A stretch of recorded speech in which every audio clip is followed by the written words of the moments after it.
नाशिकमध्ये सातपूरमध्ये रस्ता खचलाय। कार्बन नाक्याजवळ रस्त्यामध्ये 15 फूट खोल खड्डा पडलाय। काही वाहनं सुद्धा या खड्ड्यामध्ये अडकल्याची माहिती मिळते। शिवाजीनगर कार्बन नाका ही वाहतूक सध्या बंद आहे।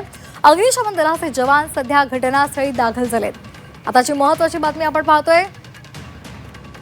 शिवाजीनगर कार्बन नाका इथली वाहतूक सध्या बंद झालेली आहे, कारण हा भला मोठा खड्डा रस्त्याच्या मध्येच पडलेला आहे। 15 फूट खोल असा खड्डा आहे आणि इथे वाहनं सुद्धा अडकल्याची माहिती मिळते। आपण हे दृश्य पाहतोय, रस्त्यामध्येच हा मोठा खड्डा पडलेला आहे आणि त्यामुळे आता कशा पद्धतीने यावर लगेचच उपाययोजना केली जाते हे पाहणं महत्त्वाचं आहे। मुसळधार पाऊस होतोय आणि त्यामध्येच हा रस्ता खचलेला आहे। 15 फूट खोल खड्डा इथे पडलाय। हे एक्सक्लुसिव्ह दृश्य आपण नाशिकमध्ये पाहतोय। नाशिकच्या सातपूरमध्ये रस्ता खचलेला आहे।